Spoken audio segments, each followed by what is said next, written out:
mod at Worlds, and we're into Champion Select for game number 1. And we've seen teams, you know, not have strong regular seasons and still make the run through the gauntlet, put on good performances at Worlds. You know, a lot of people talk about Cloud9 and their miracle. The miracle through the gauntlet with reverse sweep after reverse sweep after reverse sweep. You know, that was a team that was not supposed to make Worlds, and yet they did. So, you know, for TSM, for Echo Fox, for really everyone in the gauntlet, they're looking at this as a chance at redemption, right? A chance to wipe the slate clean.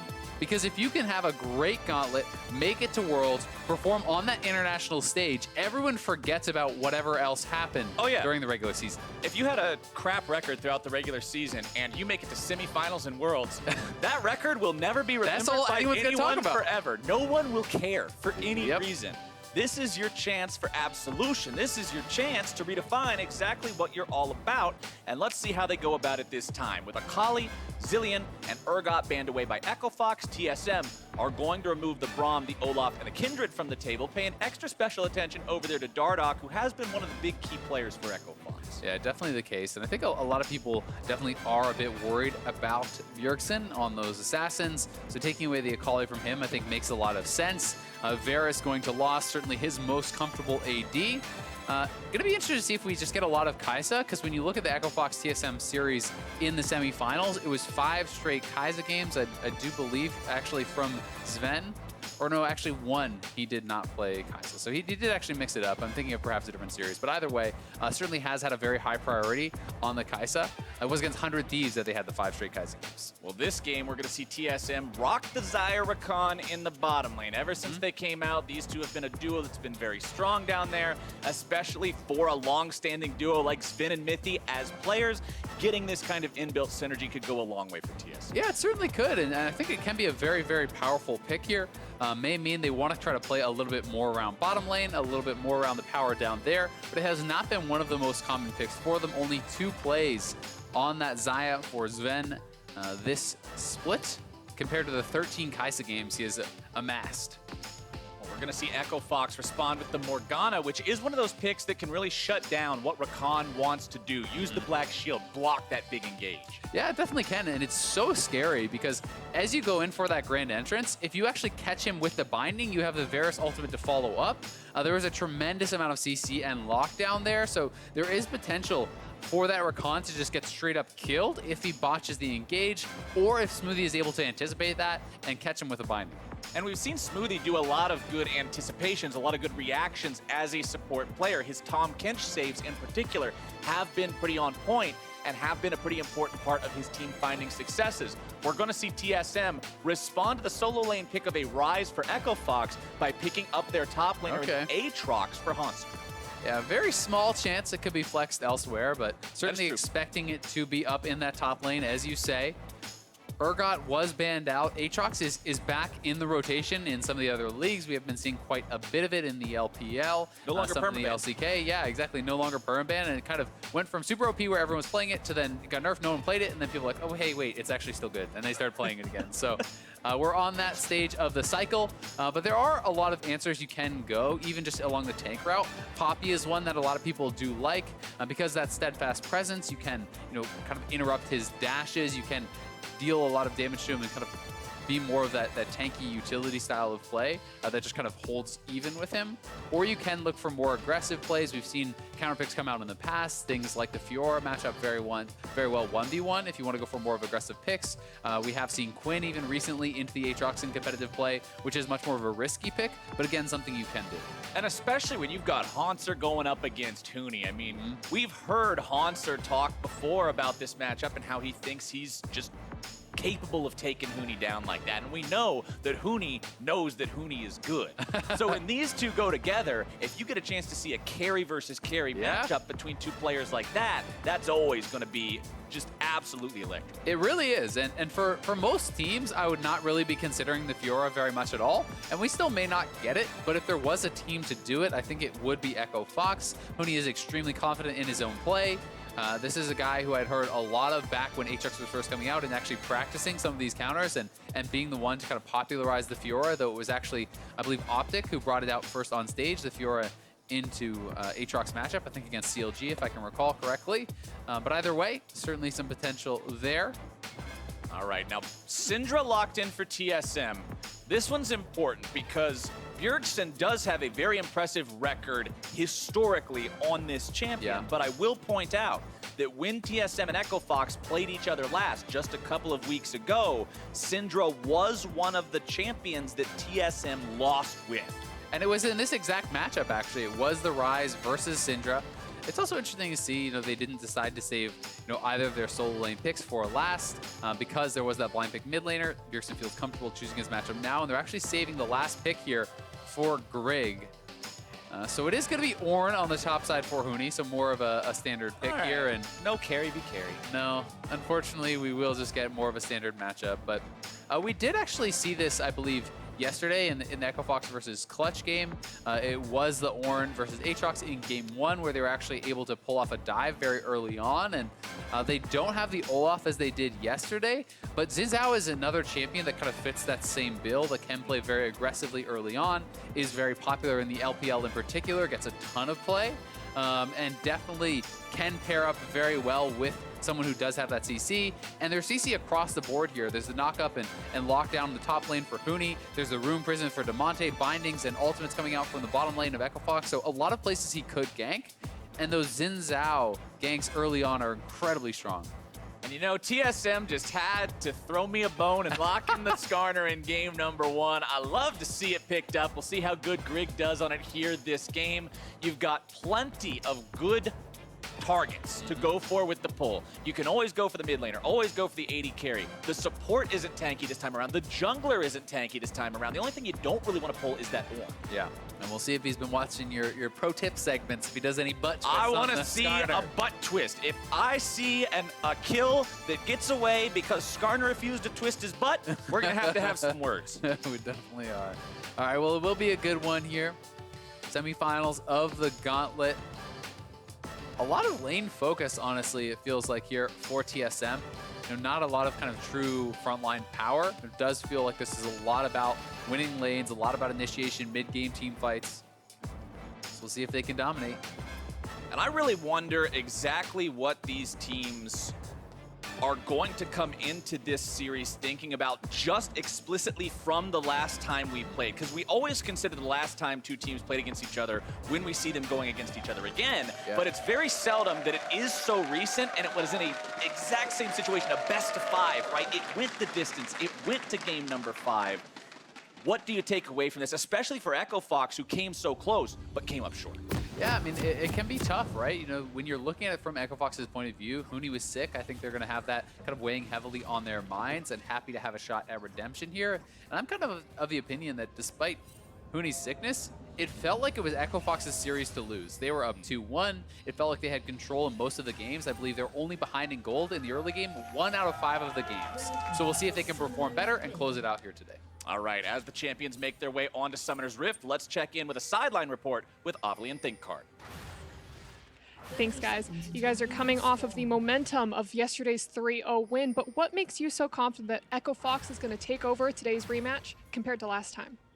Well, in our best of 5 against TSM in quarters, Huni was sick. We didn't have the best practice leading up to it. So we do feel like we're at a stronger form right now. And we feel like just all together we're playing better. So I expect this series to be more competitive for us and show that we're a more respected team than our performance in quarters. Thanks. Wishing you the best of luck. Back to the casters. Minions have spawned. There we go, talking about the differences between that series and this one, the preparation, the status of your top laner. I mean, everybody's been at that point in their life before. When you get sick, you just think back to the times where you weren't sick and how easy everything was back then. Like had it moving, so good. Breathing and eating and just generally existing. Yeah. Everything's harder when you're sick, man. And if Huni was feeling that way, I want to see what that does to impact him in this series when he can truly shine. Yeah, I mean, it's a good point as well. He mentioned the practice, right? If you are missing a lot of days of scrim time because you don't have your top laner there to practice because he's feeling too ill, that is certainly a very, very big deal there, as well as a lot of trading here. Very aggressive stuff in the mid lane. And both of these guys are running Inspiration Secondary. They're going to be running Time Warp Tonic. They are starting with that Corrupting Potion, so a lot of sustain to be had, but you always have to be careful because these low HP numbers will really draw the attention of the junglers, and certainly I favor Zhao in any potential to be too early on. That'll definitely pull their attention towards that area of the map, and I always like to see players play aggressively. I love just that playmaking, be the guy who takes things into your control, sets the pace of the game attitude. But even more so, when you look at the matchup between the players, when you've got Damonte going up against Bjergsen, you've got this guy who's still relatively new blood going up against one of the most well-known, if not the most well-known name in the North American LCS. And to be able to just walk up and say, okay, I know I can go head-to-head with this guy, let's trade aggressively, that's a promising sign for me when I'm looking at this mid laner for Echo. Yeah, it really is. And Bjergsen just playing intelligently, you could see he was playing to the top side of the lane. And that is simply because, as Damonte, you're level 2, he's level 3, and you just walked into a full minion wave plus a cannon there. That was I said I like aggro, trade. but maybe not that much aggro. You got to temper it a little bit. At least wait until you hit level 3, but maybe he's just thinking, okay, I'm going to go back to base anyway. But likely doesn't have a good buy yet, so definitely not what you want to see happen there if you are an Echo Fox fan or Damonte. But you know, the ward on the bottom side, it was actually a ward by bot lane, spotted Dardoch going up to Scuttle, which meant Bjergsen then placed the top side of that lane, which then means he avoids any potential gank. So these little things really do make a big difference, and so much of this professional game comes down to vision control. Dardoch trying to steal away some of these Krugs from Grig. Now, for those of you who are not aware, Skarner outside of Spires is very much akin to a melee minion. And going up against something like Zhao, you are not going to have a good time. No. You lose that fight 101 out of 100 times. There's one time you're going to lose it twice. There you go. Do not want anything to do with him. Grig's just going to walk up, make sure he secures that Krug, and stay the hell away from Dardoch. And that's why, again, you know, vision becomes so important. If your team can track where Zin is, and Zin is not dying, well, like you say, if it's level 2 or level 3 you run into Zin, well, you're not feeling so good. No. If by the time you're 6 or 7, Zin hasn't killed anyone and you're farming you're cruising. You're feeling great. You're fantastic. So that is really what Grig is going to be looking for, just trying his best to avoid any real fully committed fights while he farms up and hits 6. But that is partially why you see Dardoch playing aggressively, trying to take away some camps from his opponent, and being able to go for both of those scuttles as well is going to mean that as he clears the rest of the map, he is going to be up in experience. Grig clears out some of his own Raptors. Neither jungler has really found an opportunity to do a whole lot just yet. Bottom side, it's lost, taking some damage, but Mithy's going to be forced back now as well. Down to about 100 HP. Summoner spells still all 4 standing for both sides. I think he actually was dead if that piercing arrow hit. That was so close to him, actually. Just barely missed, and with that W active, I think it would have been a kill. There's, you know, double cleanse. It's not like there's a heal available to actually save him. So that was pretty close to being a first blood in the 2v2. And TSM have got to be careful down here. And for Zven and Mithy, remember these guys are coming over from winning so much in Europe, being a part of the G2 lineup that just dominated that region. They come over to TSM, they're creating this, what everybody sees as a super team of collecting the best talent in the West and putting it all together with the goal of doing well in international competition, succeeding where they weren't able to previously find that success, and it just hasn't been there so far. And especially, Mithy's had some rough games throughout the season. Yeah. It seems like he hasn't had the coordination with the rest of the team. He's been caught out at different times. Things have not gone the way they wanted them to. So this bottom lane in particular is 2 guys that I'm always looking at in these TSM games to say, all right, when are we going to see that step up? When are we going to see those championship level plays? Because they have showcased them, and when they do, it does look damn impressive. Yeah, it really does. And I would say often when they're showcasing them is the late game team fights. I think that Zven is exceptional with his team fighting, you know, mid game, late game. So that is certainly often why they kind of play this more passive style. And you can see 3-man mid here looking for Bjergsen. The Ornn horn, baby! Under the turret they go, and first blood goes into Dardoch.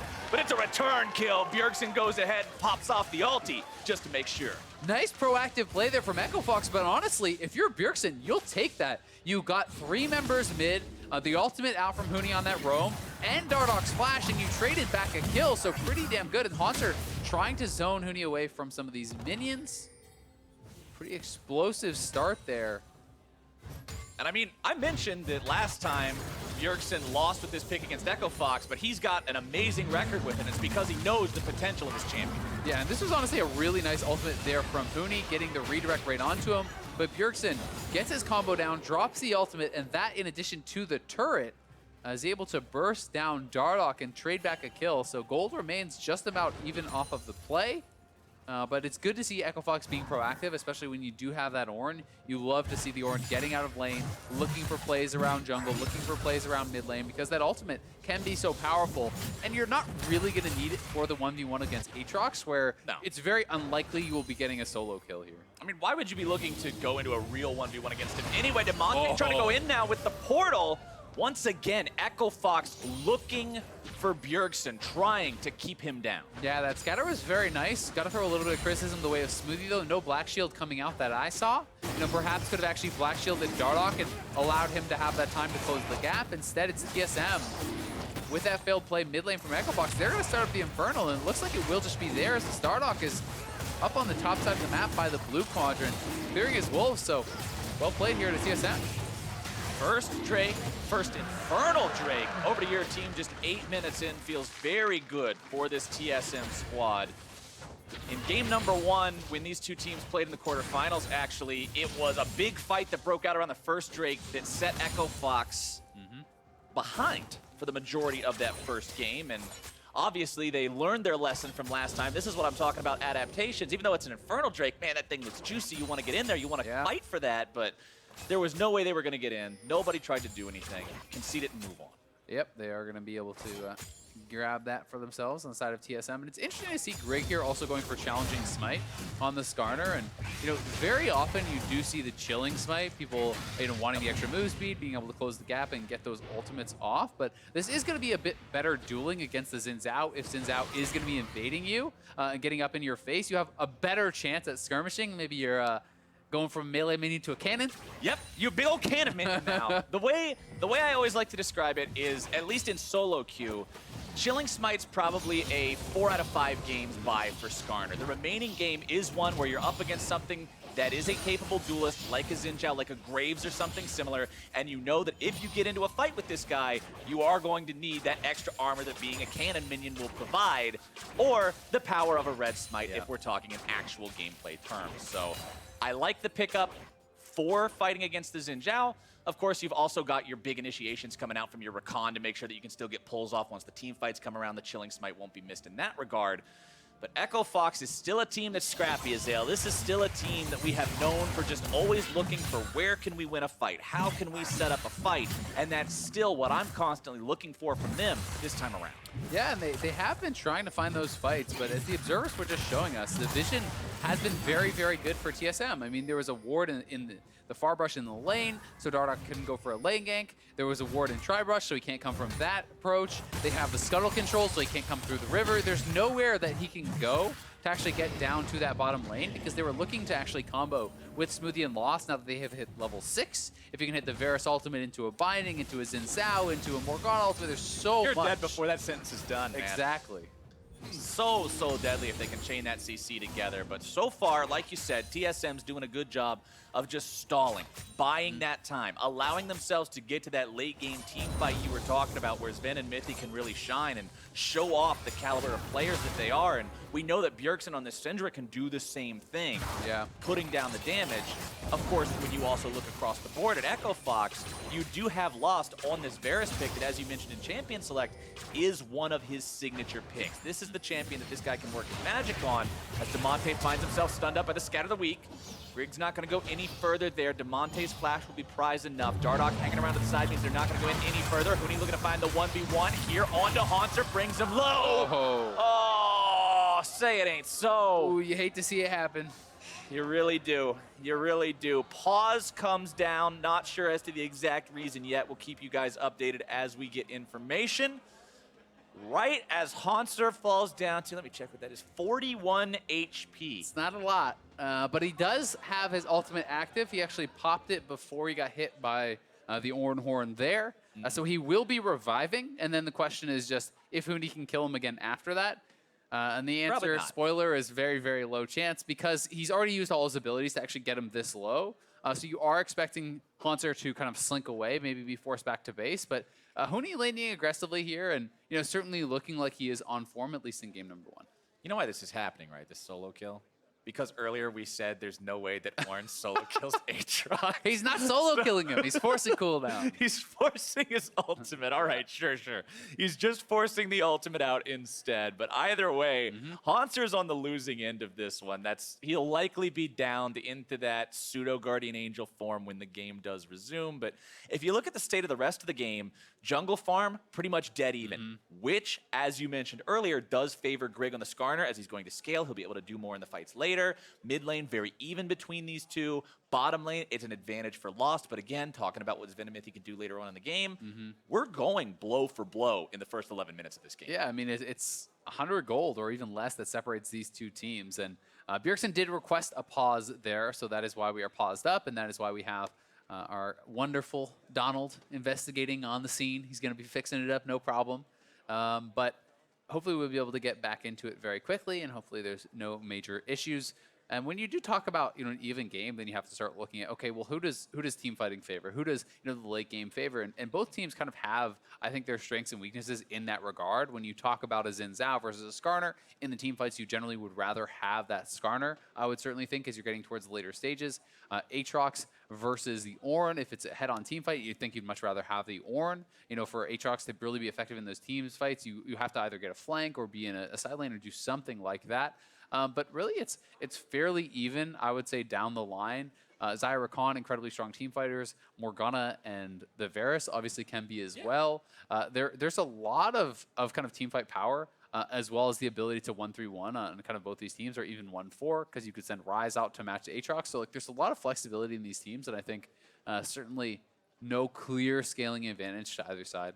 And I'm going to keep my eyes especially on Smoothie as we get into these big team fights, because once again, we're going to approach this from the point of view of someone who only plays one champion. Skarner versus Morgana is a game of mind games. Yeah. Constantly. You're always trying to jockey for positioning where you threaten onto two potential different targets at a minimum with your flash ult so that you make Morgana guess, and in the split second that she has to guess between whoever it is she has to save, you go for the other one. That's the entire mental game between Morgana and Skarner as the game goes on. And Smoothie, I applauded him earlier during Champion Select saying, I've seen this guy come in with clutch saves on picks like Tom Kench, doing things to keep teammates alive when otherwise they're dead to rights. And this game, it's his responsibility to make sure he's shielding those value targets and keeping them away from Grig's ult. And I would say if it was just the Skarner that he had to worry about, then hey, you should expect him to get it more times than not. Yeah. But when there's also the Rakan engage, when there's also Scatter the Weak, when there's magic items that can be coming through to actually break that up, it becomes very, very difficult. Because as you say, Skarner can be flashing forward, as mithy can be ult engaging on someone else, as Bjergsen is hitting a Scatter the Weak and one-shotting someone else. It becomes very, very difficult. And you can say, oh, well, just Black Shield early. But that's going to get broken by one spell here from the Syndra. So certainly a lot to think about here for Smoothie. And I think that Morgana is a very, very strong pick in the 2 versus 2. But we'll see if he can actually find that effectiveness in the team fighting, because that comes down more to how he's able to play it out. Quick update for you guys. We'll be getting back into game here in just a couple of minutes. The issues are being resolved pretty quickly from what I'm being told, so it shouldn't be too much longer before we are back on Summoner's Rift, getting this game going once more. But we talked about Smoothie. We talked about the junglers a little bit. We talked about the top laners because, of course, where they're sitting. But now I want to talk about the mid laners, because I want to go back to what we were discussing earlier when I brought up Bjergsen on the Syndra and the fact that he lost on this champion in the last series against Echo Fox in the quarterfinals. And when I was rewatching this series and I was just sort of trying to look at trends and why things were happening and how they seemed similar, Bjergsen won on champions that he had autonomy with.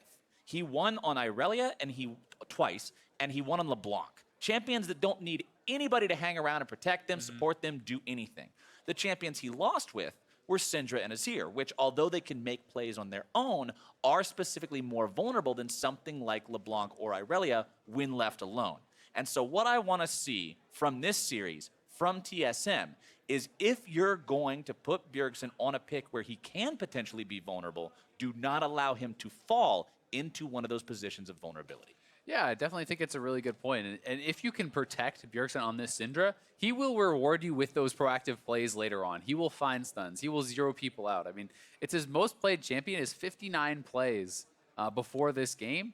almost a 70% win rate. 69.5% win rate is in pretty pro ridiculous. Play. Yeah, I mean, you don't hit those numbers in solo queue. Yeah, well, at least I don't. I don't hit those. No, yeah, okay, yeah, maybe. All right, maybe Bjergsen does, but your average run-of-the-mill good player at League of Legends isn't even going to have those high of numbers. I mean, you have a 55 in something. That's a very solid win rate. Yeah, definitely, at least over a long number of games. But either way, you know, it is one of his most successful champions. It is one of his most comfortable champions, and you're putting Damonte, who is relatively inexperienced, up against Bjergsen, who has been considered by many to be the greatest player of all time in the NALCS. And not only that, he's on his best champ.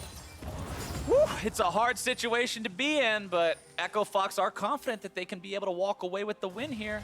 Like what we heard from ThinkCard when he was talking to Avali before the games. They think the preparation, the difference in the state of their top laner, multiple factors will contribute into making this series come out different than the last one, which, remember the last one, I mean, we're talking about the fact that Echo Fox lost it, but this wasn't a 3-0 TSM stomp. The shortest one was 28 minutes, the longest one was 38 minutes, and still it went the distance. It was a slugfest down to the very end, and now we're back into the game. 11 minutes, cresting 12 minutes now as we make our way in. Let's take another look at that fight that got interrupted top lane. Yeah, here is the play up on the top side once more. Huni able to get Hauntzer fairly low, has the ultimate available, hits the R2, but you can see Hauntzer pre-pops his ultimate, knowing he may have enough damage to actually get knocked down, and does not actually even proc the ultimate there, as Huni doesn't want to give him that additional life back, so gonna be able to heal back up. That's the thing. I mean, Ornn has maybe a small chance to actually burst you down, but if he can't do that, he likely is not going to win once those abilities are on cooldown, and TSM calling for that lane swap early on, looking to get out of that 2v2. They have the Stormrazor complete here on Zven, and we'll see if they want to try to go for a dive. I mean, you can see Damonte cheating up here, but there's 4 men from TSM, and I think at the very least they're going to get first turret. This is honestly a really nice move, taking your losing 2v2 bot lane and getting yourself a first turret on the top side. They've got Grig shadowing this as well. If Huni tries to stick around at all, he will definitely die in the 1 versus 4, and that means TSM will collect their first turret gold bounty. Giving that one over brings them up to a nice little bit of a gold lead that will be mostly equalized by the return turret take in the bottom side from Echo Fox, but the first turret bonus is the advantage TSM walks away with at the end of the day. Grig now onto the Rift Herald.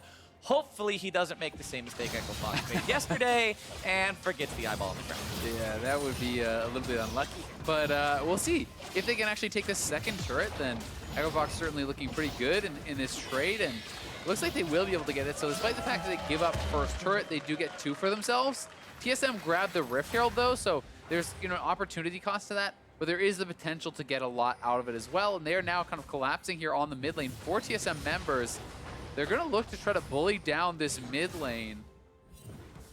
Flash ult available on both Mithy and Grig. Grig, no Predator just yet, is still waiting on that cooldown to come back up onto the boots. TSM just continuing to roam around as a squad, though. Push these lanes up, put themselves in a good spot, maintain priority, and make Echo Fox answer. When you're up against a scrappy team like this, when you're up against guys who are always looking to force the fights, just make them play around objectives instead. Honestly, really nice job here from TSM. They do end up getting the mid lane turret. I would prize that pretty highly, and they're going to move it over onto this dragon. So pretty good objective play. The gold is basically dead even. TSM's only real advantage has been that dragon. Oh, the TP's coming in from Huni, though, behind TSM. This is going to be a big team fight. That's 4 hit by the first part of the Horn. It's going to be 3 knocked out by the second. The root comes through. It's a lot of damage going in onto TSM right now, but can Echo Fox follow it up? Hauntzer onto the front line, going to be taken very low, but Bjergsen has bursted Huni. It's a 1-for-0 plus a Drake going the way of TSM. Yeah, Huni, it just felt like he really wanted to get something there. He's already committed the ultimate, committed a TP. The dragon was gone, and it looked like the rest of his team was trying to back up. But Huni is going forward. He goes down while Hauntzer just gets to use that ultimate to come right back up. And TSM is already pushing on the bottom side as well. Really making some nice moves around the map. At the same time, Echo Fox does a good job answering. They're saying, all right, the fight went bad. We lost a guy, we lost a Drake, whatever, regroup, see what we can take. There you go. Go middle, find that turret. It's still going to be 3 turrets to 3 overall. Echo Fox does a good job at answering TSM's objective game in that respect, but this fight just doesn't work. Yeah, here is the TP from Huni one more time. The engage is good, but you can see EchoFox is not really fully committing to it. Damonte was chasing over to Grig, and then look at the rest of EchoFox. It looks like they're backing off, right? Like this 3-man squad is moving out as Huni is going in, so some poor communication and coordination there from EchoFox in the team fight, and TSM simply turns on Huni, bursts him down, and then is able to get out. And while the gold is very, very close, not a big deal on either side, it is TSM with 2 dragons to 0. One of those being Infernal, one of those being Ocean. More damage, more regeneration. Serve TSM pretty well as time goes on. And you also have to take in consideration the fact that not only did they get those 2 dragons to 0, they got it with a bottom lane that was losing. So that kind of just means they have outmaneuvered their opponents across the map, and certainly you're going to be happy, I think, about their position from here. That being said, EchoFox still has easily the potential to win a team fight and you know, flip this game on its head. Especially with items coming online now. Both AD carries have had their first item done for a while. You've got the Luden's Echo on the Syndra, meaning the burst is that much scarier than it's normally going to be. Still stacking the Archangel Staff into the Seraph's Embrace for Damonte's Ryze. He's up to 500 out of 750 on those stacks. Black Cleaver also done for Hauntzer, means that Aatrox's big first scary bruiser item is done. He's moving on to the second one with Caulfield's Warhammer in the inventory. As the gold still only stays 600 apart, Azael. That's kind of what we were talking about with, yeah, TSM's doing a good job outmaneuvering their opponents, but it's also EchoFox doing a good job answering those maneuvers. Even if they aren't the ones in the driver's seat, they're responding appropriately to those movements. Yeah, they really have been, but here they are again. TSM is collapsing, though. Hauntzer once again going to lose the passive, getting value out of it every time so far. Grig's going to be in some trouble, isolated around multiple EchoFox members, does get taken down. Moss grabbing the kill credit. Now it's Huni onto the front line, looking to find even more. He retreats as TSM's counterattack reigns true, and Huni's on the ground once more. Zven grabs the kill. Yeah, the trade of kills there. Grig for Huni is, it looked like it was going to be a heavily EchoFox favored fight, but the collapse came in from TSM, and once again, Huni kind of segments himself from the rest of the team. Bjergsen kind of cutting off that angle for EchoFox to follow up on Huni's fight. Means that they get another kill there, and Huni is fairly squishy at this point of the game to magic damage because he has built, you know, the Iceborne, he has built Tabbies, there's no Zero HP, there's no MR on that. Just has a little bit from this Catalyst, and here it is one more time. Dardoch and Huni want to go for the play on Hauntzer, but Hauntzer's ultimate really has been getting so much value, as you called out, bringing up that revive. Grig does get focused down, but Zven flashing over the wall, committing to this play. And it looks like EchoFox could have just taken the 1 for 0, but Huni, again, flashes in. The ultimate from Zven kind of zones away a lot of EchoFox, and then the fact that Bjergsen is between EchoFox and the rest of the team means they can't get to Huni, and he gets taken down. Also important to note, the entirety of that fight was 4 versus 5. Damonte was in the top lane the entire time. Did have teleport available, chose not to use it there. So while it was 1 for 1, more resources were invested by TSM, so you could say there's a little bit of a win there for EchoFox and allowing their mid laner to get some more farm in the top side, build up that economy, so when he does show up to the next fight, he's going to be that much stronger, but at the same time, next Infernal Drake Azael is only 90 seconds away, and I guarantee you both teams are going to want to fight for them. Yeah, Bjergsen's just at such a ridiculously strong point in the game for Syndra. Coming into this Infernal fight, he already has the first Infernal. He has double spell pen items and his Ludens, so that is one-shot territory onto the Varus. I don't think it even matters if he gets black shielded. If you get a full combo with a lot of orbs down, Varus likely dies through everything. So you have to be so careful about how you play out these next fights. But you also have 2 items on Zven, and that is a really big deal there. You have the item completion just coming through kind of faster right now for TSM. We'll see if EchoFox has time to complete their items to get back to base, but with Zeke's 2 items on Zven, you know, this double spell pen and everything completed for Bjergsen, I kind of favor them in the next team fight. EchoFox will try to move down into the bottom part of the river right now, setting up some vision for this next Drake, wanting to make sure that they've got control of the area early, force TSM to walk into their vision, maybe put them in a disadvantageous spot. Dardoch wants to come around behind here, Chains of Corruption go through, they're looking to go onto Zven, goes into that ulti immediately. As Mithy comes back around, he's going to be juggled right back towards the rest of the team. Instead, Stealth going to be kept alive, as Lost is in some trouble. Hauntzer's looking to find the damage. Grig grabs the kill into Dardoch, who goes a little bit too deep. It's still just going to be 1 for 1 so far, as Hauntzer's still trying to find even more. Huni's going to be tanking up so much damage yet again, stunned up, brought down. Hauntzer grabbing the kill. and TSM makes it 2 for 1. Yeah, they get 2 for 1 there. Both summoners are off of loss as well as Bjergsen just blows the ultimate on Huni to knock him down. As we said, no MR really purchased up for him just yet. And now it's TSM who can look to make the move onto the Dragon, but EpicSkillshot are trying to control space in the air. They're trying to get time for Dardoch and Huni to arrive to the scene. Giving up double Infernal to a fed Syndra would be bad news. I really like what Bjergsen is doing to Huni in these fights. He doesn't care about the fact that that's normally a tank. He's abusing the lack of MR, and he's destroying the front line and allowing his team to just fight front to back like that. And Smoothie is deleted. That means Infernal Drake goes the way of TSM, and we are once again back to this beautiful sepia tone.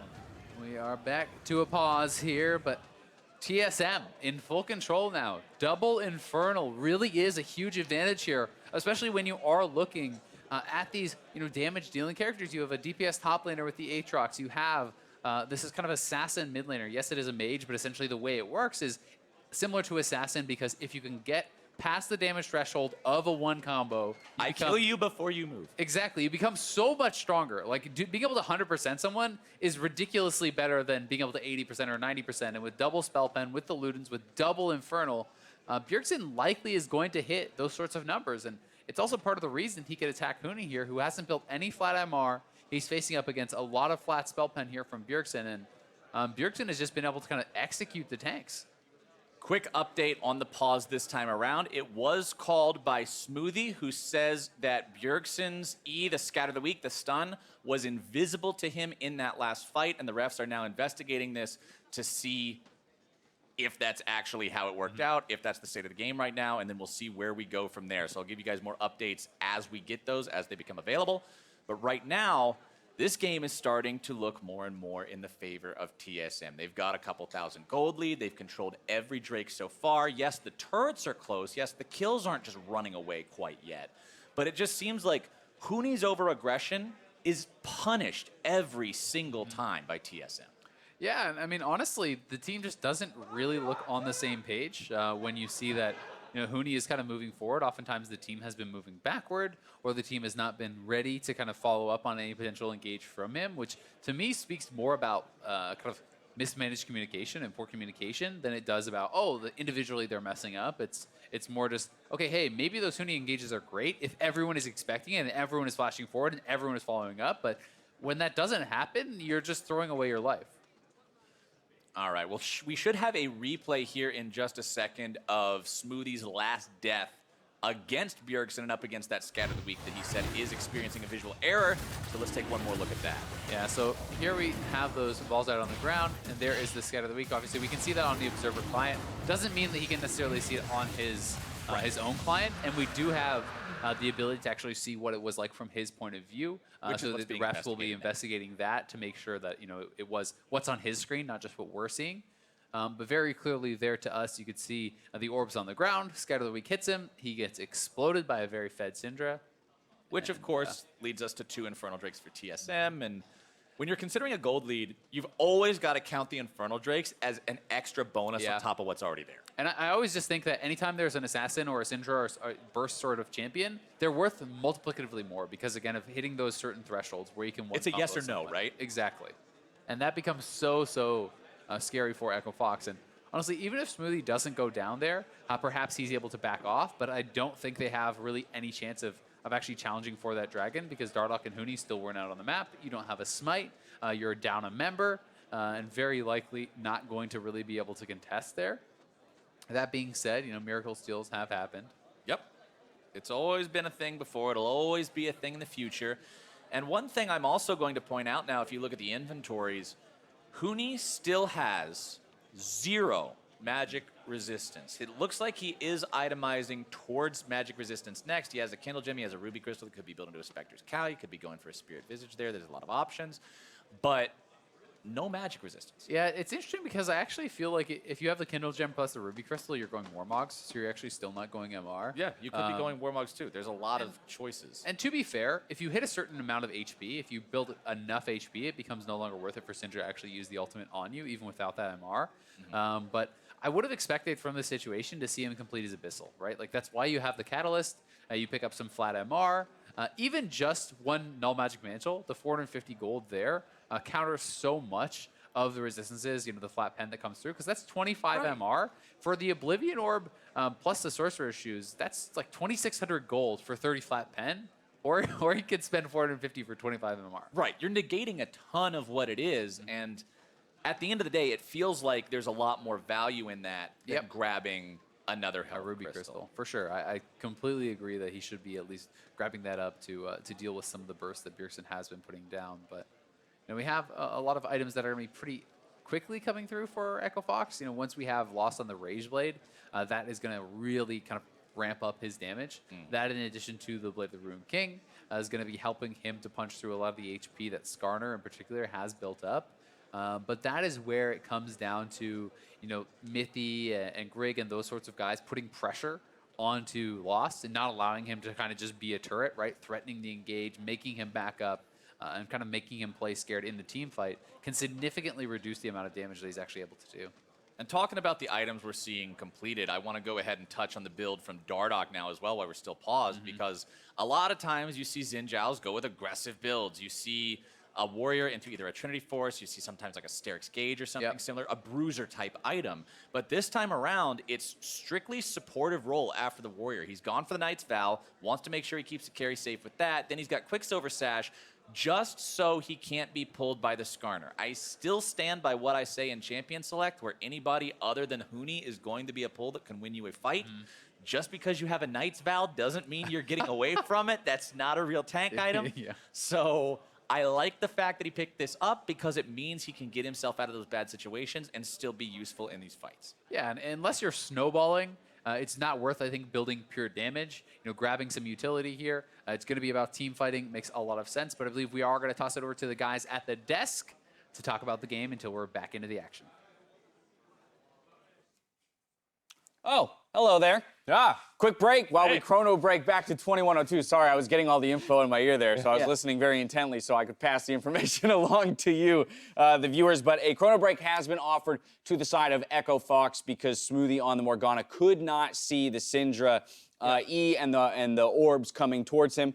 Would have probably black shielded, I guess, is the assumption to maybe save himself from death, but offering a chrono break back to 2102, it has been accepted. So while that is all reloading back onto the stage, we're going to take some time to talk a little bit about what's been going on in this series. Jat, I know in particular you wanted to talk about Huni, and in particular his play on tanks. Yeah.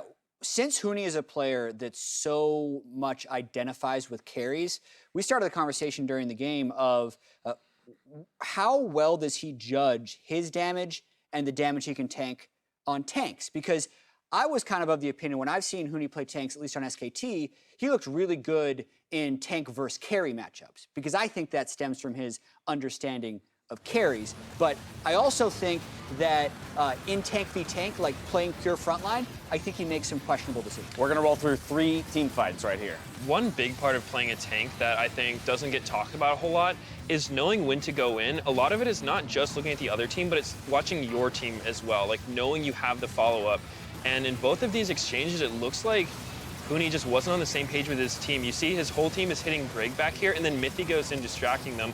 And then Huni flashes in while his team is zoned by Xayah's ultimate, so he just ends up getting killed. So whether that's, Huni going too far in or his team not following up, there's definitely some disconnect that's been going on. And that last point's what I want to look at a little bit, especially in this replay where I think Echo Fox have a good chance to win this fight. After they kite out here, the stun goes off, the root goes off, and you're looking at Hauntzer, and that ult's about to time out, and it feels like Huni's the only one who's really aware of that. And if the rest of his team was hovering closer behind him as he CC'd Hauntzer, then they can probably get that kill. But it's one of those things where synergy is so much more important than who's ultimately right or wrong. Because looking at that, you can say, I believe Huni could actually make a case like, listen, his ult was about to wear out. Was no one else aware of this? Like, why are we backing out? We were the only 2 guys there, and my DPS was closer, so if we just killed him, we win. But it doesn't matter if your team's not on that page and the call is back out or something. Looking at that last one specifically, I actually think that I think they could have gone in Echo Fox, but I do think Huni went in too early because if you just look at the positioning, Lost was like, what, 30% health? So I don't know if Syndra had flash, but like Syndra creates a huge zone that you have to respect, Yep. and Damonte was still farther away than Bjergsen was. So, like, knowing that the other team's going to get reinforcements before you will is a huge part of the game. And I think that sometimes, like, people will miss it, and it seems like Huni's been overextending a little bit in these fights. Yeah. Absolutely. And these are kind of just general team fighting skills that are intangible, right? Huni, in a lot of games, is going to be ahead in gold, CS, but Impact, to me, is the best team fighting tank versus tank player in the league. So he will have a larger influence on the team fight because of how well he pushes and pulls with the rest of his team. And in this game, even though Aatrox isn't a pure tank, I would argue that Hauntzer has had a much larger effect on frontlining in team fights with how much damage he's been able to soak with his ultimate while not dying. Whereas even if Huni's making like good initiation plays, getting out a lot of damage, he's not pushing and pulling, he's just pushing. Right, I think that's a great example in the second replay we saw where Grig wrapped around the side. He identified Grig as the more threatening target and actually used his E on him as opposed to getting ready to use it on Hauntzer so they could chain CC and kill Grig. But then after they get that first kill, it feels like he's in, we're winning the fight mode. In the meantime, Damonte was up on the top side, never collapsing on that fight. So even after you kill one, it's still a 4v4. Yeah, I do think that Echo Fox has this like go, go, go mentality, which, you know, it's good. Aggression's great, but it needs to be balanced out with a little bit of like reservation sometimes, knowing when you shouldn't pull the trigger. Yeah, I mean, we talked specifically, you know, about Huni and a bit about yesterday, his performance in the lane against Solo, both, you know, in a tank versus carry matchup, playing against an Aatrox there, but also playing both sides of the Urgot matchup. I mean, he's definitely at the moment charged with, it seems, you know, the role of understanding, well, multiple roles, right? You know, in terms of like the tank version of a top laner, the carry version of top laner, and then the matchups across, you know, all of that. And so I guess my question to you guys is, you know, is Echo Fox as well with this knowledge putting him in the best position to succeed? Are you suggesting that there's an adjustment to be made to make Huni more successful if he has certain deficiencies when playing tank champions? I don't know if I would. Usually when I see something like this, I don't usually sum it up to just one player, because while it does seem like Huni's overextending a little bit, a big part of team fights is on the carries communicating what they can hit and what they cannot. Because, you know, I play a lot of tanks myself, and I do have to like keep in mind where my carries are, and I have to listen to them saying like, hey, I'm getting zoned right now, I can't go in, we gotta kite back, and that kind of thing. And so I think that it's kind of on both sides there. All right, well, go ahead. Well, I think that Huni just isn't that practiced on Ornn, straight up. Last series, so yesterday, he landed the 4-man ultimate near the base gate wall of the opponent. He got 4 of them in. Then he tried to E through the base gate. That doesn't work. Maybe he thought he could break the terrain. With terrain. Maybe he thought it was a, you know, mind fart and he just hit right into the thing. But I've seen him do a lot of this on Ornn even last year. Like, he actually pridefully said after he played Ornn in an LCS game and messed up 90% of his Ornn ultimates, he's like, oh yeah, second time Ornn, by the way. Right? He's so confident that he can play everything, and he's so good at carries, he needs to be able to have, like, he only have so many hours in a day. He doesn't put that many hours in on tanks, so I think it shows when they pull it out on stage. Well, and even yesterday, he's kind of getting some reinforcement where he played the Ornn Aatrox matchup. They smashed it, and then 20 minutes later into the game, he's in a side lane versus the Aatrox getting a solo kill, and it's like, okay, that's probably going to make you think you're really ready to play this matchup, but then you play it in a closer game, you play it where the enemy mid laner is a Syndra who's pretty strong, and suddenly you're starting to play too far forward because you're not 2K gold up. Yeah, one point you mentioned that I really like, and I don't know if it always gets touched on, is every pro player wants to think they can play every champion. Like, if you ask someone, hey, can you play this? Like, if someone asks me, like, Midas, can you play Lee Sin? I'll be like, I know what the champion does. Like, I've won an ARAM with him before, but like, you've won a Worlds game with him people before. like, sure, maybe you can have a good laning phase, maybe you know your champion, but like, to really know how to play it, to master your champion, you need to know everything, not just the lane, not just how to carry when ahead. You have to know like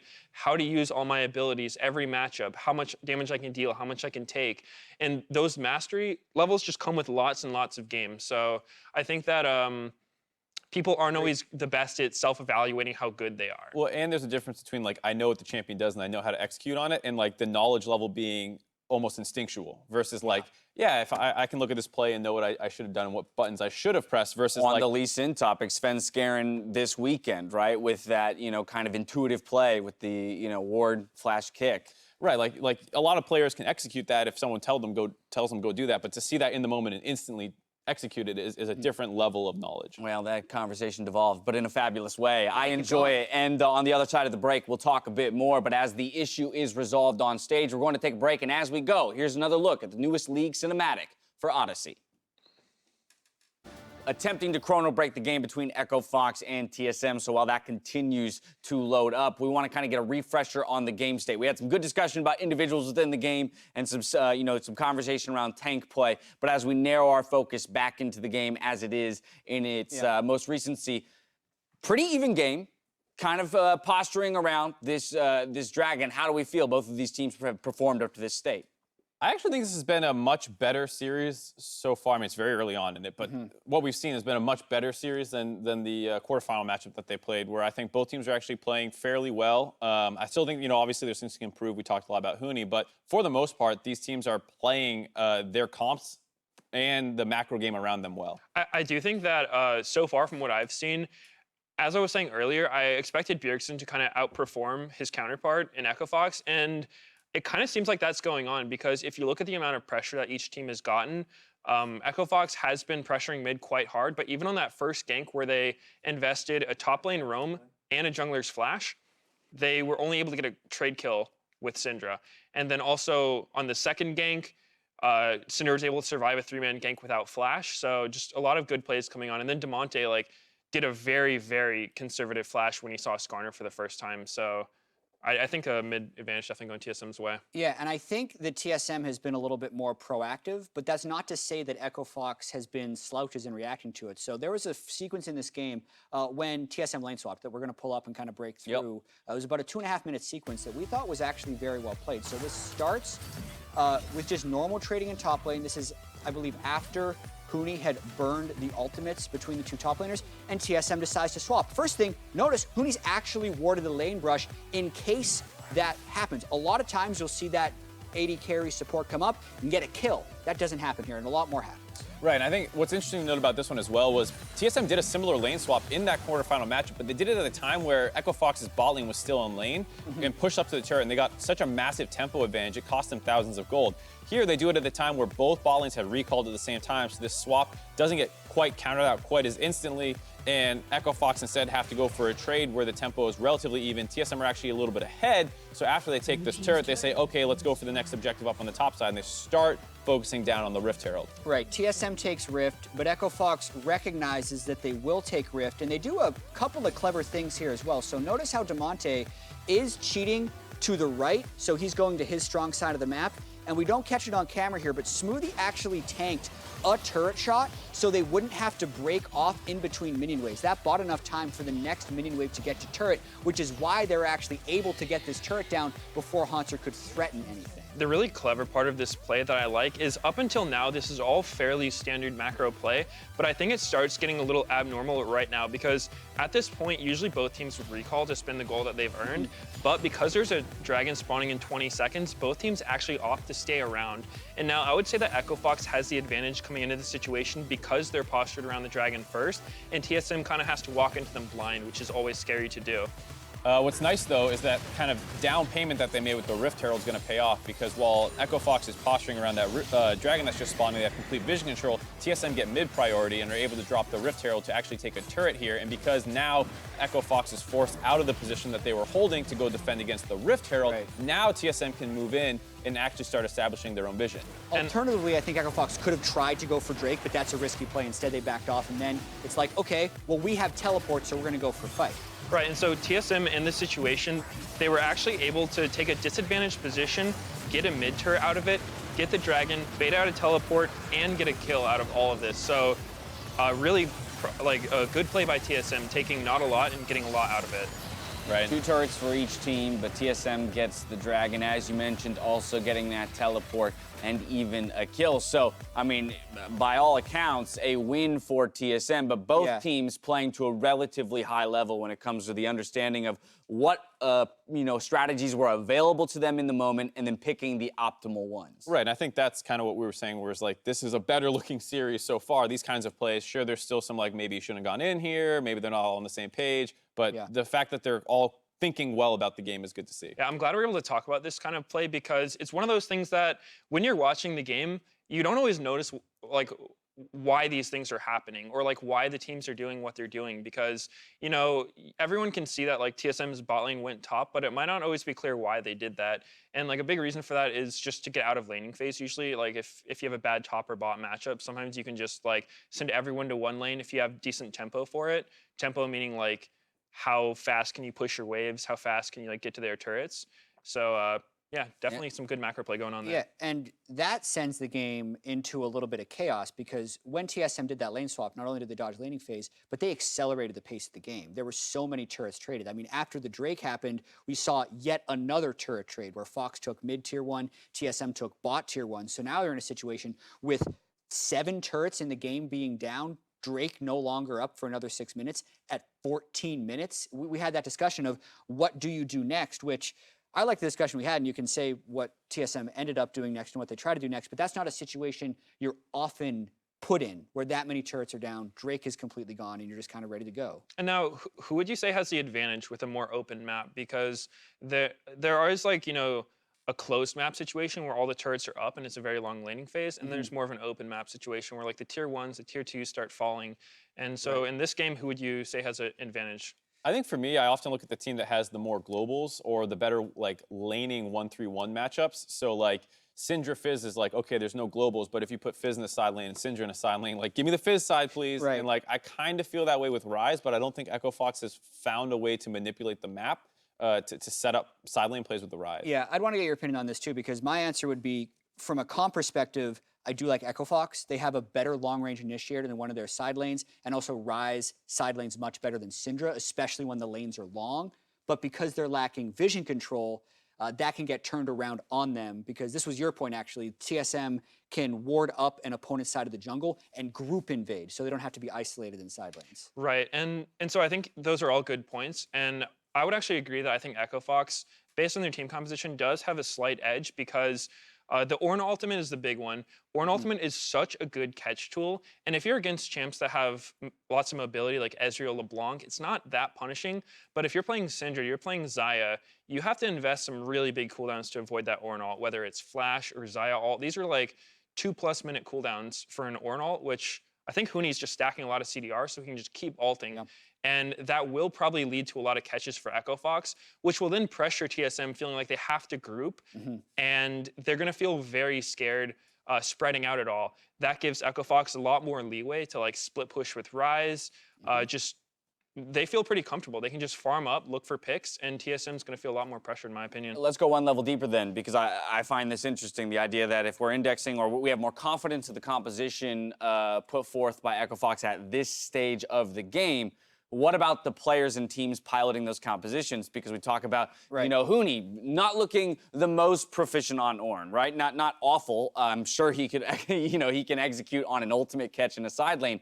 But there is something to be said for the teams and the way they execute in the late game. Echo Fox generally prone to making a few more mistakes that maybe give away a game than, say, TSM is. Does that weigh on your decision in terms of confidence from 20 minutes in? I think part of it has to do with how well they play with that macro, like you're saying, and I think TSM has showed that they're playing with tempo pretty well. So, like, while Echo Fox does maybe have better tools for starting fights in the side lane, if TSM is controlling mid and they're the ones always leaving mid lane first and collapsing on stuff, it's really hard to force things. And we've seen a couple times action break out around Huni that TSM is able to kind of get there first initially. And I think that's my concern for Echo Fox. Yeah, it's pretty funny how throughout the year watching TSM, no matter what composition they played and what the strengths of the composition would be, they would end up doing the same thing. So they have this Blade of the Ruin King, Rageblade Gnar, and he'd be like, I'm coming to the team fight, boys, and he just goes in for it. So at least this time, TSM's composition plays to their strengths, whereas for Echo Fox, even though they have strengths of being able to initiate well with Ornn and Zhao, I don't necessarily think they're a great 1-3-1 team if Huni's not on a lethal champion like Ornn, and he has to then support someone else's kills. Right. Also talking about 1-3-1, I think that Echo Fox's comp's not really built for 1-3-1 that well because they have Ryze, which is great for splitting, but Ornn isn't really a split pusher. Like, I think at this point in the game, he can still fight Aatrox decently, but he's not really going to get any advantage doing that. If anything, he kind of makes himself a vulnerability by pushing up really far against Aatrox. So I'm not really sure if that's the strat they're going to look for. If I was Echo Fox here, I'd probably look to set up some kind of like 4-1 where Ryze can split pretty aggressively. You just try to get him enough vision that he's not going to get killed. And then with the rest of your team, You control around mid, and you just look for picks. You've got Varus, Morgana, you've got Ornn. So just a ton of pick potential. On TSM side, they also have some good pick with Rakan Skarner, but the Black Shield makes it very hard to engage because if you try like flash Skarner ult and Morgana's there, shields it, you wasted some huge cooldowns. Yeah. It would be great if we could get the team comms up on the screen as well, so the viewers might have a better chance of following along. Hopefully we can work on that. Because I want to talk about this. If it's a 4v4, there's a chance that TSM has much better initiation, right? They have the Syndra in a group situation, and they have the Xayah Rakan. So yes, Echo Fox is good in a 4-1, but I want to find a way for Echo Fox to get anyone who's not Aatrox in a side lane, because I think that's when they make their play. If they can ever push the 1-3-1 enough that Bjerg has to go solo lane, that's when I think they need to collapse, because I think 4v4 is actually really scary. Right. Well, I think both teams have really strong initiation tools. Whoever kind of gets there first and has vision control should be the one to get the advantage. And I think what's happened a couple of times is Echo Fox actually makes the first play well, but then they get too ambitious and they kind of trade back. So there's been a number of times where they find the first kill in the fight, and then Dardoch dies a little bit, and then Huni keeps going in, and he dies as well. And I think if they can be a little bit more controlled, I actually like what I've seen out of Echo Fox's decision making. It's just that they always give that one kill back right now. Right. The first step in the play is always executed, near perfectly by Echo Fox, but sometimes it feels like maybe there wasn't a discussion about what happens next or after the first person goes down, and that's where you see people result to instinct. Huni wants to go in, the rest of the team wants to pull out, and sometimes it isn't necessarily, ending up as an advantage on their side and more of a trade back at the end of it all. What, if anything, though, have we learned now that we've got the compositions up on the screen, in terms of the way that the teams are approaching playing against each other? Again, we had the discussion about, do you attack Huni, or are we worried about that mid lane, Damonte against Bjergsen, and which champions might fall in favor of those champions? Mitos, did you like the double cleanse from the TSM bot lane? It's interesting to see that because it's actually what Echo Fox's bot lane ran against TSM when they lost that game 5 in the last series. And I definitely understand the thought process behind it. It's like, hey, Varus Morgana's got a lot of CC. Cleanse is good against CC. And they can't kill us. Yeah, and I mean, that is a fair point, but at the same time, you have to look at the cost. Losing like heal and ignite on your bot lane makes you so much less threatening. Like, you have a lot less offensive power because you're taking cleanse. It's a very reactive thing to do. So it seems like TSM's kind of just playing with the idea of like, all right, we're just gonna like take this game to late. It seems like they're kind of planning for late game from the very beginning. Like, we saw with the way Grig played, it's very TSM-esque the way they're playing. It's very controlled, slow, going for the objectives, the dragons, the herald, and just working toward scaling up for late game. What I will say about the double cleanse is doesn't feel so bad against Echo Fox, who doesn't really play through their bot lane right now. So you saw all the jungle resources seem to be spent more on the top side, and so the concern when you have this kind of like double cleanse is like, okay, they're hard to like all in with our first round of spells, but we have pressure on the bot lane and we use that. And I don't think they really did. Part of that goes to TSM swapping out of the lane as soon as they could, because they probably knew they didn't want to keep fighting. But it is something where consistently it feels like fights are breaking out around either Hauntzer and Huni or Bjergsen and Damonte. And so if you're saying we're focusing on late game because we're TSM and it doesn't feel like Echo Fox plays for their bot lane, I can see the logic there. Yeah, I heard the Chrono Break was successful. It was successful. Woo! Players are getting ready and readying up on stage, so we won't send it out there until they're ready to go. I'm wondering if the Zillion ban is causing these Chrono Breaks. We'll look into that. All right. Thanks, Meteos. Thanks for the Meteos over here. I got a cool stat, actually. I haven't made like any graphics. Jet stats. Impromptu jet stats. Well, yeah, because it speaks to TSM's playstyle. So I had the stats team pull which role the other team kills the most. Okay. Right? The impetus for this, I was watching an IG game and they kept killing support. I'm like, wow, they must kill the support like a higher percentage of time than most teams. When compared to other teams in the LCS, TSM kills the enemy mid laner and AD carry substantially less than everyone else. So when they're generating kills, it's either on the support, the jungler, or the top laner. But is Which I thought was interesting. But is that because they're more reactive? So they're killing the person who's engaging, which is generally jungler or support, this is the beginning or of top the discussion, laner, right? Versus killing backliners who you would be diving or trying to kill if you're the aggressor. That is really interesting, and I think there's probably a lot of factors that play a part in it. One thing that, like the first thing that stood out to me is that I think TSM plays a very controlled game. They aren't the kind of team that's going to be just like diving you super hard. They don't play those champions, and it's not really their style. They're more of the team that they play the really strong backline comps. They usually fight front to back, meaning once you've killed their carries, the fight's probably long over before that point. Right. And a lot of it stems from camping on vision. Usually the first person to check vision is going to be the jungler or the support, maybe a top laner if he's grouped. But usually you're not having your Syndra just go, hey, they might be in this bush, I'm going to check it out. So... Right, and if you're playing front-to-back team fight, it's like, oh, there's the tank, 5v5, we kill the tank, we won the team fight, and then usually the carries back off, and you don't get a chance to ever kill them. So sorry, that was the stat from TSM's perspective. They kill jungler and support more.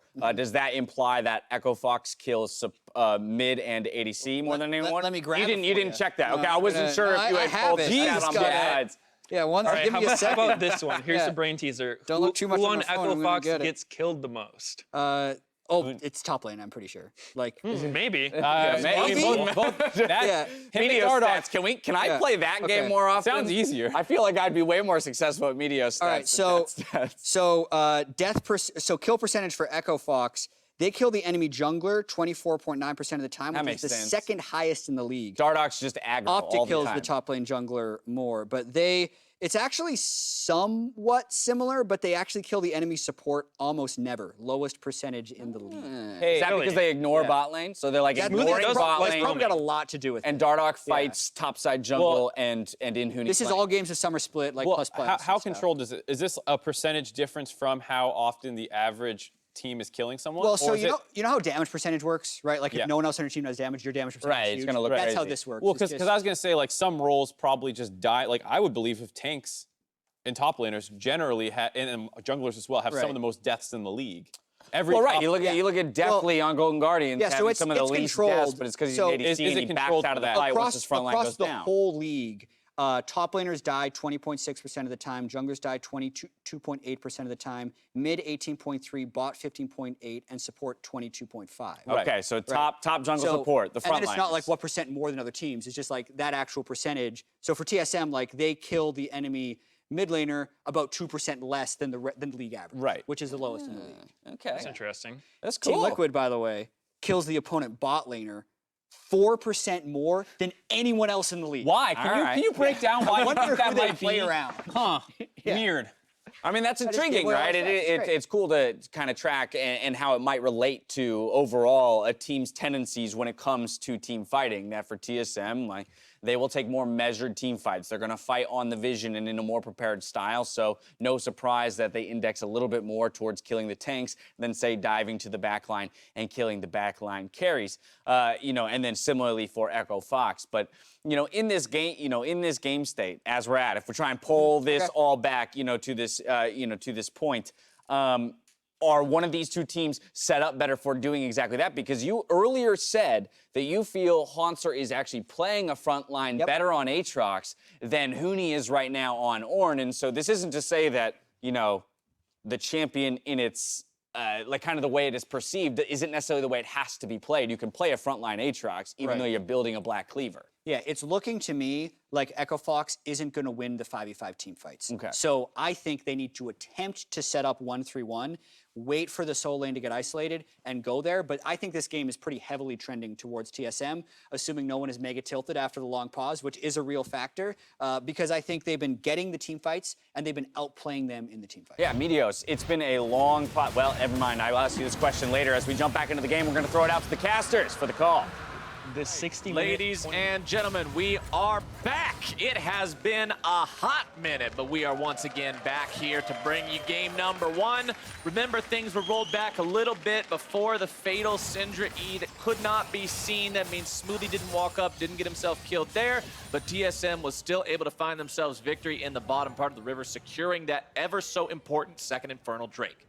Yeah, exactly. So the gold lead, not too big, but again, it is about those neutrals. It is about the double Infernal in particular, as you pointed out. Going to be so big for Hauntzer, for Zven, and for Bjergsen here. You can see Zven trying to get cheeky there with the feathers, steal away that blue buff. Damonte's got it for himself, but over the wall comes Mithy, forces out the flash from the Echo Fox mid laner to keep himself alive. Yeah, nicely done there. Doesn't actually cost Mithy too much, just the ultimate gets a flash.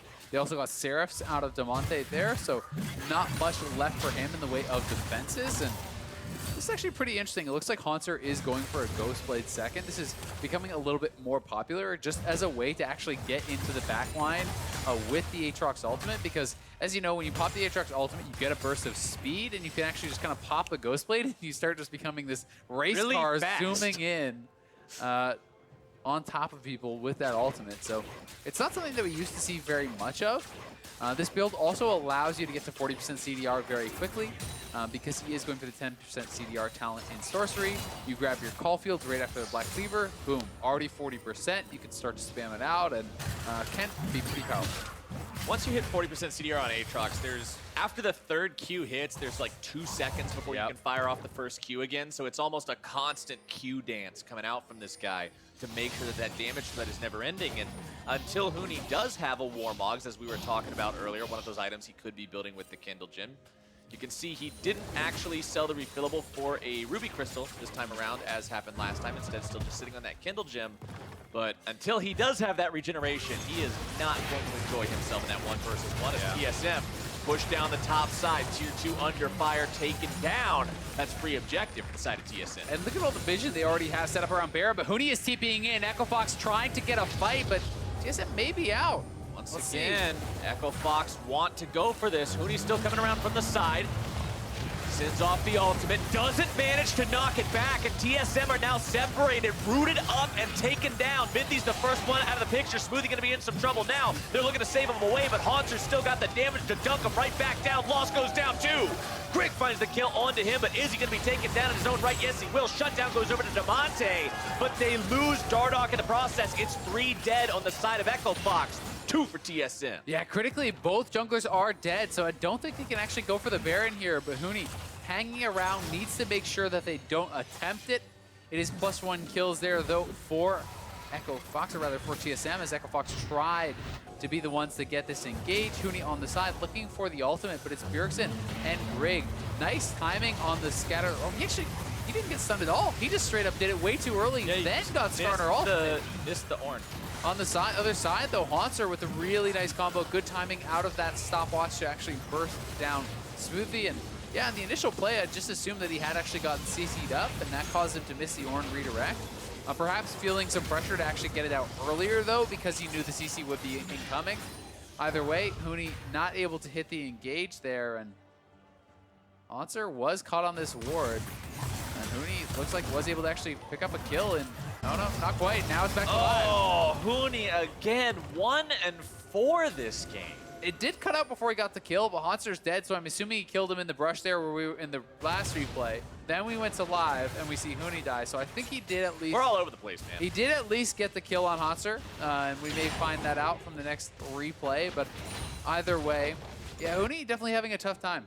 And you can see on the side of your screen right now, in the quarterfinals match against TSM, he averaged 4 deaths per game. He's already up to 4 right now, and as the front line, you got to expect you're going to eat a few more shots by the end of the game. Yeah. And he needs to make sure that he's not dying senselessly. We've already talked about the communication this game, and I'm not going to say that Ornn shouldn't be putting himself out there on the front line to make sure that he's the one soaking all the damage, but I am going to say that they need to make a more coherent effort as a team because it's just not there so far. Yeah, exactly. It's, you know, it's not necessarily a problem to give up your life as long as what you were getting from that is greater than what you were losing, right? And the guys talked about it a lot on the desk, you know, the importance of having that synergy and being on the same page. It's often more important to do the right, like the wrong call together is better than to do the right call but be split up, right? So it's like, oh, okay, well, actually Huni shouldn't have engaged, so I'm just gonna back off. Well, you're giving up that free kill. Whereas perhaps if you commit as a 5-man squad, you could make that work. You've always got the power of hope and friendship. There you go. The other time around, you're just watching your buddy throw himself into the balls of hell. Is question marking him? Yeah, you just drop a couple question marks and go back to farming. That's a solo queue way, but that's not the way that's going to get you a victory here in the Gauntlet. That's not the way that's going to punch your ticket to Worlds. That's not the way that's going to bring you back into a spot where you feel like you're in control in this game. Currently down 3,000 gold, down a turret, down 3 elemental drakes, with the next one spawning in 20 seconds.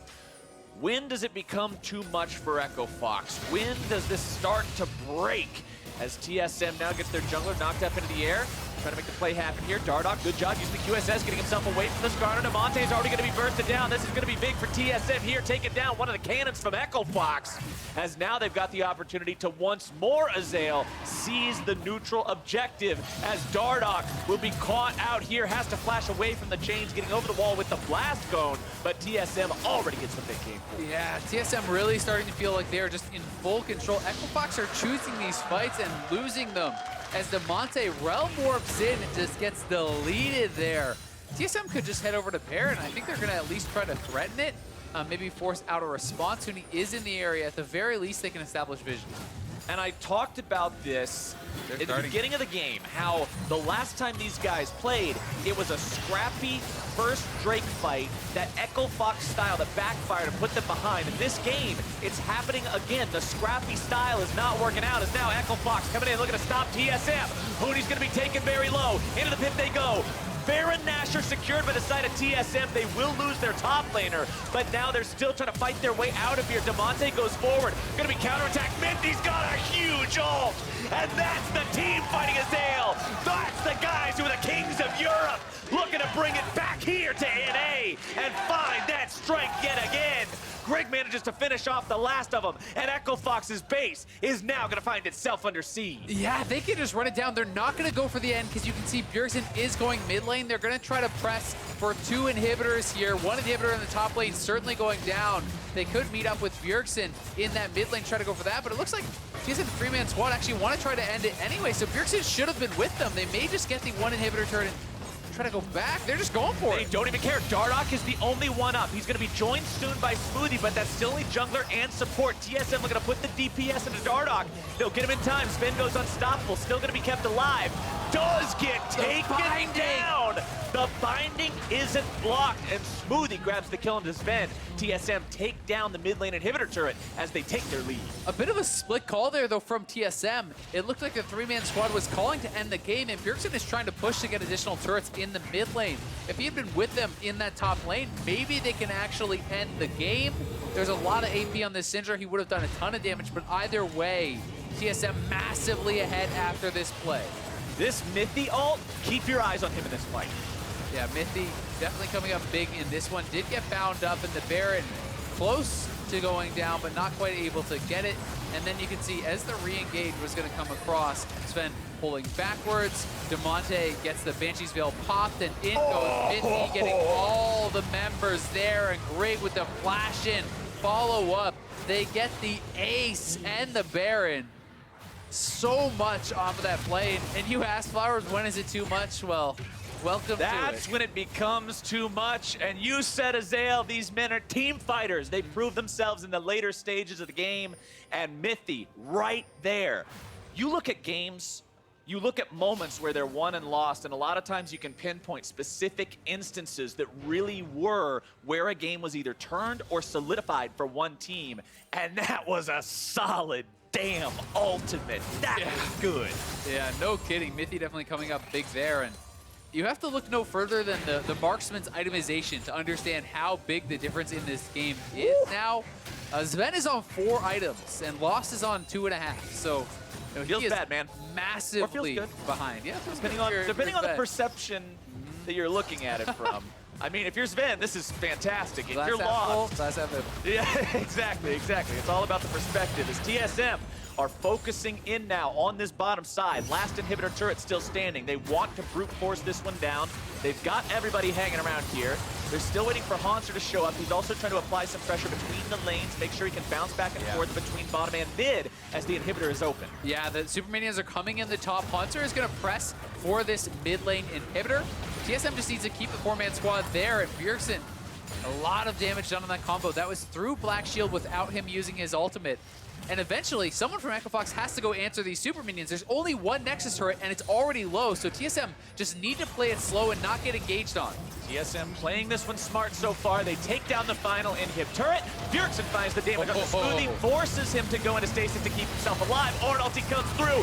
EchoFox's final defense begins here. They're able to find the route down onto the tank. The enemy team is still not going to be enough. Mithy's able to find knockups onto 2. The CC is there. The damage will follow, and EchoFox is done.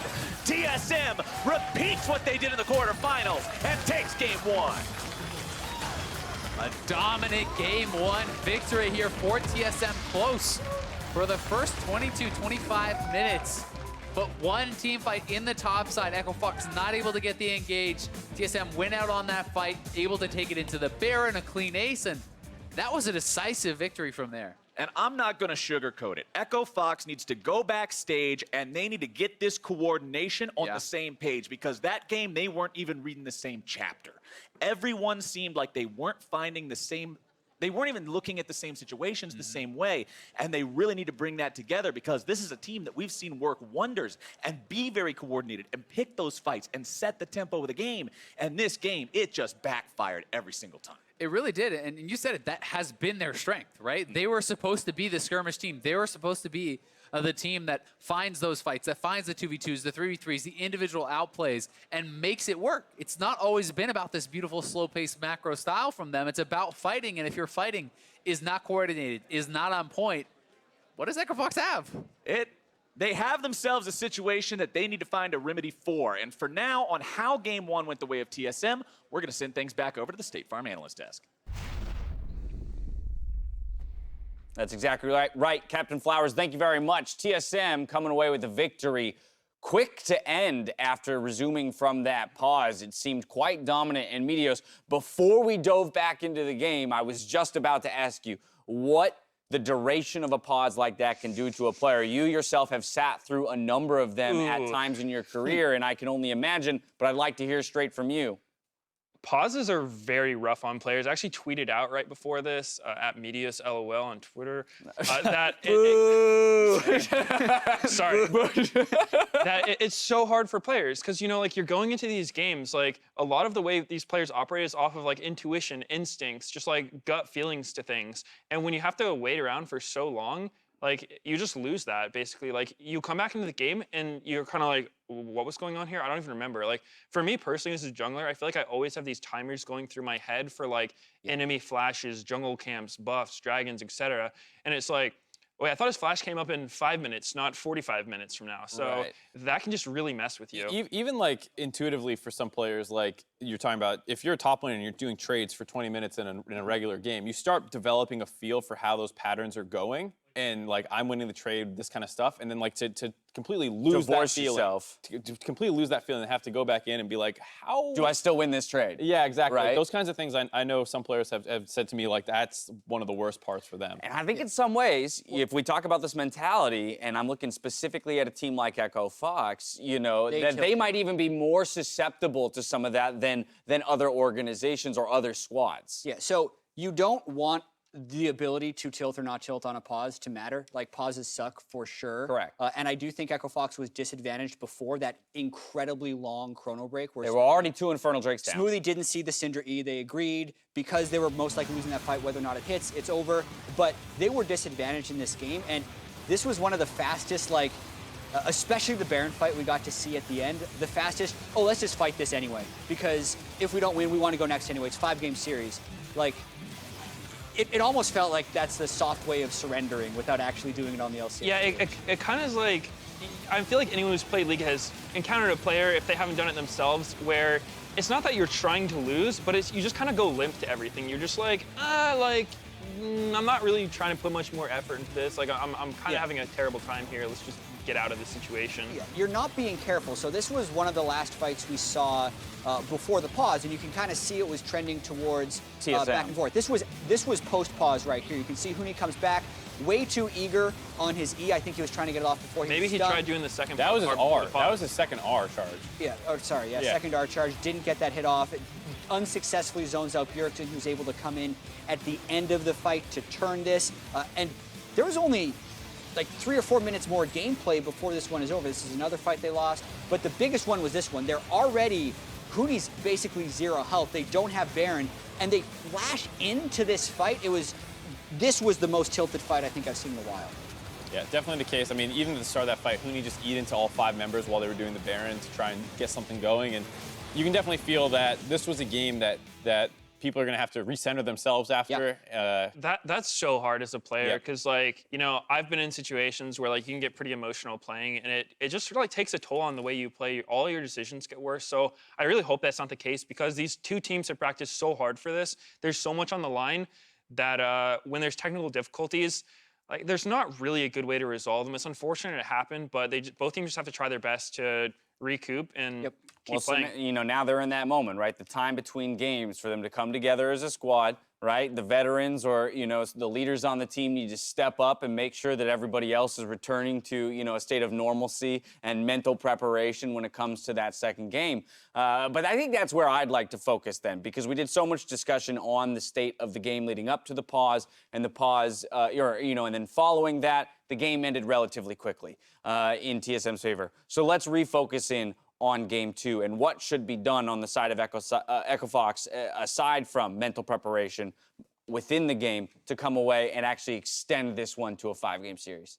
I do think that the draft needs to be talked about a little bit for EchoFox because while I don't think that their draft was terrible or anything like that, I do think that it could have been a lot better because as you saw, they let Dardoch's champion pool get pinched pretty hard. He was on that Zhao, and it's not that he played Zhao badly or anything, but Zhao's just not one of the better champions in the game right now. Like, they let him lose Graves and everything like that.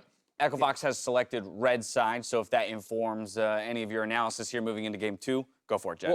Well, we have to note that this, I think they should try and use the counter pick for Huni, and that they should try and pick a jungler in the first 3 picks so it doesn't get super pinched. It's really tough, though, because top lane counter picks right now aren't that great. If the other team has Sion, what do you really do to generate a large advantage? I want them to do it, I just don't know how. Right, I mean, you saw them try and do that yesterday when they left up the... Vayne top.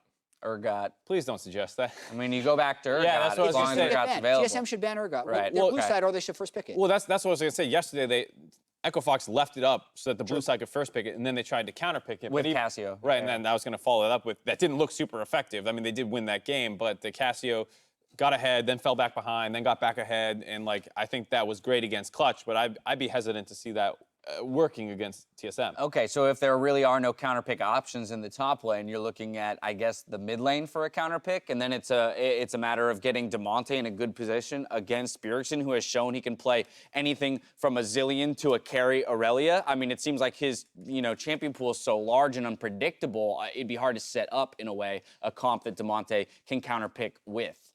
One thing that I wasn't too big of a fan of for EchoFox's draft is when you put Ryze with Varus together, you actually end up having a pretty low-range comp, and that can work against some stuff, but against specifically like Rakan and Syndra, those champions create a huge zone, and you basically have to step into their engage range to do any damage at all. So you're either like tiptoeing on the outside of the fight, not really contributing much, or when you do decide to commit into the fight, you run the risk of just getting instantly killed. So I probably would have liked EchoFox's comp if they went with the Syndra in the first 3. They did hover it and thought about it, but they ended up going with the Ryze, and whether that was to be a flex or not seemed a little questionable to me. All right, we have to take a quick break. When we return, the series between EchoFox and TSM continues, so don't go anywhere.